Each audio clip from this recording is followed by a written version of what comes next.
নমস্কার বন্ধুরা, আমি কৃষ্ণা আর কৃষ্ণার আরেকটি নতুন রেসিপি ভিডিওতে আপনাদের সবাইকে স্বাগত জানাই। আজকে আমি রান্না করে দেখাবো বটম মাশরুমের কারি। তো এই রেসিপিটা কিন্তু ভাত বা রুটির সাথে ভীষণই ভালো লাগে খেতে। আপনারাও এই রেসিপিটা কখনো ট্রাই করবেন। আমি যেভাবে বানালাম সেটাই আপনাদের সঙ্গে শেয়ার করছি। রেসিপিটা কিন্তু খুবই সুস্বাদু এবং দুর্দান্ত। তা রেসিপিটা শুরু করার আগে দেখে নিই আজকে বাবা আর ছেলে কি গল্প করছে। এটাই আমাদের কলিযুগে, এটাই আমাদের রূপ হবে। কেন এই রূপে হবে? কলিযুগে তো আমরা নিজেরা কিছু করব না, মানুষের ভক্তির উপর নেব। সেই জন্যই কলিযুগে আমাদের হাত থাকবে না। কারণ এতদিন সত্যযুগ, ত্রেতা যুগ, দাপর যুগ যা কিছু করার, দুষ্টের দমন শিষ্টের পালন আমরা নিজেরাই করেছি। কলিযুগে মানুষকেই সেটা করতে হবে। আমরা শুধু আশীর্বাদ করবো মানুষকে। সেই জন্য আমরা যেহেতু নিজেরা করবো না, তাই আমাদের নিজেদের হাত থাকবেও না। এটাই রূপ। এই রূপটা আনার জন্যই বিশ্বকর্মা, তোমাকে স্বয়ং বিশ্বকর্মাই আমাদের এই তৈরি করেছে, আমাদের এই মূর্তি। এবং সেই রূপে আনবে বলেই তোমাদের ওই শর্ত দিয়েছিল। আমরা জানতাম, আমি জানতাম যে তুমি দরজাটা খুলে ফেলবে। আর দরজাটা, ওর মূর্তি তো প্রথম দিনেই তৈরি হয়ে গেছিল। আমি শুধু অপেক্ষায় ছিলাম কখন তুমি অধৈর্য হয়ে দরজাটা খুলে ফেলো। আমি দ্বিতীয় দিনেই যদি দরজা খুলে ফেলে তাহলেই এই রূপ দেখতে পেতো। জায়গা খুলে ফেলেছ, এই রূপেই আমি খুলে ফেলি। দেখো মূর্তির পিছনে, দেখো জগন্নাথ দেবের মূর্তির পিছনে একটা ছোট্ট একটা কুলুঙ্গি মতো একটা ফুটো জায়গা রয়েছে। তাহলে ওটা কিসের জন্য? না, শ্রীকৃষ্ণের জন্মে, শ্রীকৃষ্ণ মারা যাওয়ার পরে আমার হৃৎপিণ্ডটা পুড়ে যায়, ওটা অচল রয়েছে। এটা সবর রাজা বিশ্ব বসুর কাছে এখনো রয়েছে, তিনি পুজো করেন। তাহলে তুমি সেটা সবর রাজা আবার ঠিক করবো, সবর রাজা বিশ্ব বসুর কাছ থেকে নিয়ে এসে ওইখানে রেখে দাও।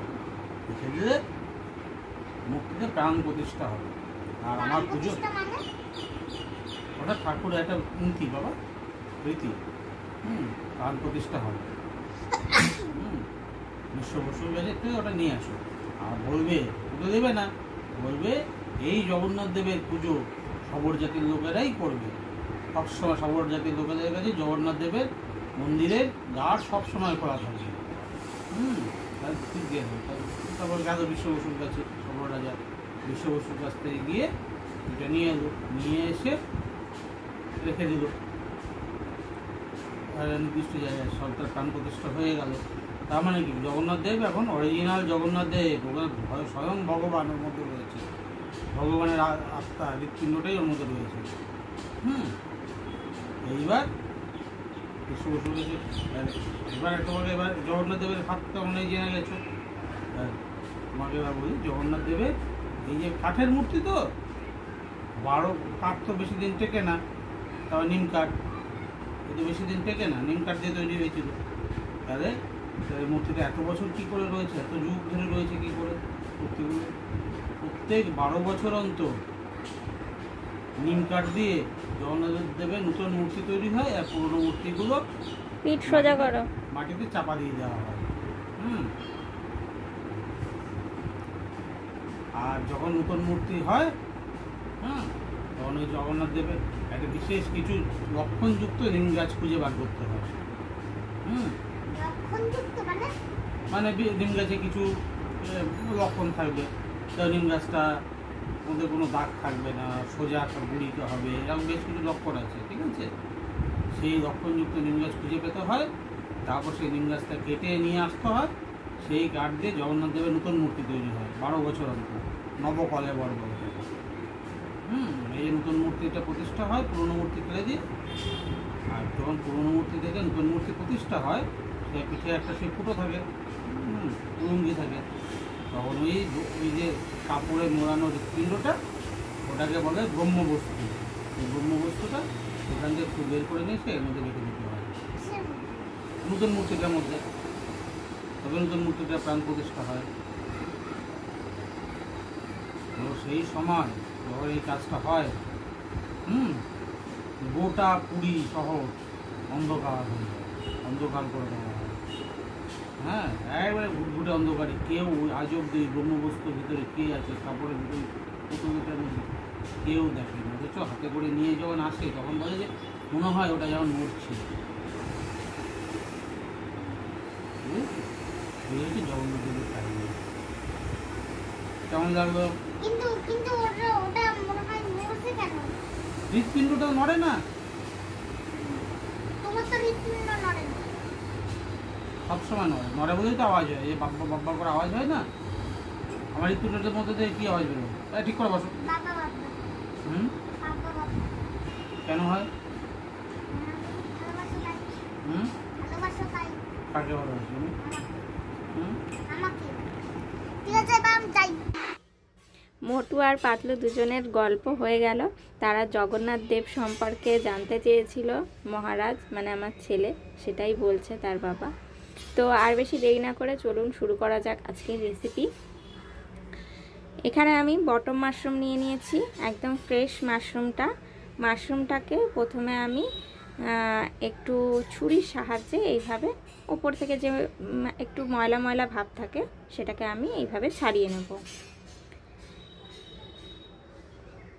দেখুন ঠিক এইভাবে আমি কিন্তু হালকা করে ছাড়িয়ে নিচ্ছি, নিয়ে এবার আমি কেটে নেব। পিসটা যে কোনোভাবে যেরকম খুশি করা যায়, তো আমি এইভাবে করে নিচ্ছি।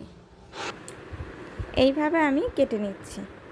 কেটে আমি সব কটা মাশরুমকেই ঠিক এই সাইজে কেটে নেব।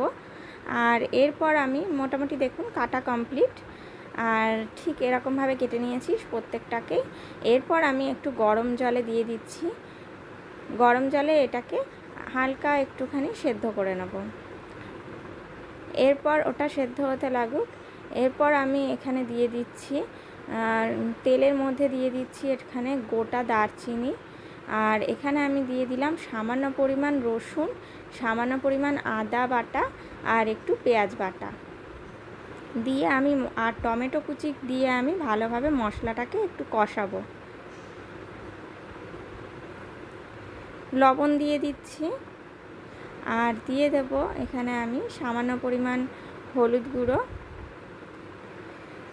তার আগে এখানে আমি ক্যাপসিকাম আর ইয়েলো বেল পেপার দিয়ে দিলাম, আর হলুদ দিয়ে আরেকটু নেড়ে নিচ্ছি। আপনারা চাইলে এই ইয়েলো বেল পেপার আর ক্যাপসিকামটা হালকা একটু ভেজেও নিতে পারেন, তবে এইভাবে দিলে কিন্তু রান্নাটা খুব সংক্ষেপে হয় আর এটা কিন্তু খেতেও ভালো লাগে। দেখুন ভালোভাবে মোটামুটি কষানোটা হয়ে গেলে এদিকে আমি মাশরুমটাকে জল ঝরিয়ে সেদ্ধ মাশরুমটাকে জল ঝরিয়ে তুলে রেখেছিলাম, আর কুচি করে রাখা আলু ভেজে রেখেছিলাম। ভাজা আলু আর সেদ্ধ করা মাশরুমটা জলটাকে ভালো করে নিংড়িয়ে আমি এই কষানোর মধ্যে দিয়ে দিচ্ছি। মশলাটা কষানোর মধ্যে একসঙ্গে মাশরুম আর আলুটাকেও আমি মিনিট 5 মতন কষিয়ে নেব। ভালোভাবে কষিয়ে আসলে এর মধ্যে কিন্তু মশলার যে সুন্দর ফ্লেভারটা, লবণ হলুদ ভালোভাবে কিন্তু এর মধ্যে চলে যায়। তো এরপর আমি আরেকটু কষিয়ে নিয়ে আমি পরিমাণ মতন জল দিয়ে দিচ্ছি, আর লবণটা ঠিকঠাক আছে নাকি একটু চেক করে নিয়ে সামান্য পরিমাণ লবণ দিয়ে দিচ্ছি। আর দিয়ে দেব সামান্য পরিমাণ চিনি। চিনিটাকে দেখাতে আমি এখানে পারলাম না, তো আমি যাই হোক তখন ক্যামেরাটা অফ ছিল, তো সামান্য পরিমাণ চিনি দিয়ে দিয়েছি। আর আমি এখানে কাঁচা লঙ্কা ব্যবহার করেছি। আর মোটামুটি একটু ভালোভাবে ফুটে আসলে মিনিট 5 থেকে 10 মিনিট ভালোভাবে একটু ফুটিয়ে এতে একটু গরম মশলা অ্যাড করব। গরম মশলা অ্যাড করে খুব সহজে এই রেসিপিটা বানিয়ে ফেলা যায় এইভাবে। তো এরপর আমি গ্যাস অফ করে দিচ্ছি আর নামিয়ে এটাকে পরিবেশন করতে পারি ভাতের সাথে, যেরকম ভালো লাগে গরম ভাতের সাথে সেরকম কিন্তু এটা রুটি বা পরোটার সাথেও কিন্তু অসাধারণ লাগে। বাড়িতে কখনো মাশরুম থাকলে এইভাবে আপনারাও বানিয়ে ফেলতে পারেন, দারুণ লাগে খেতে। বন্ধুরা আপনারা এই রেসিপিটা কখনো ট্রাই করবেন, খুবই সুস্বাদু হয় মাশরুমের এই রেসিপিটা। আর ভিডিওটা ভালো লাগলে অবশ্যই চ্যানেলটাকে সাবস্ক্রাইব করে পাশে থাকা বেল আইকনটা প্রেস করে দেবেন, যাতে আমার নিত্য নতুন সমস্ত রকম রেসিপি ভিডিও এবং নানা রকম ভিডিও যাতে আপনাদের কাছে খুব সহজে পৌঁছে যায়। দেখা হবে বন্ধুরা আরেকটি নতুন রেসিপি ভিডিও নিয়ে। ততক্ষণ পর্যন্ত ভালো থাকবেন, সুস্থ থাকবেন।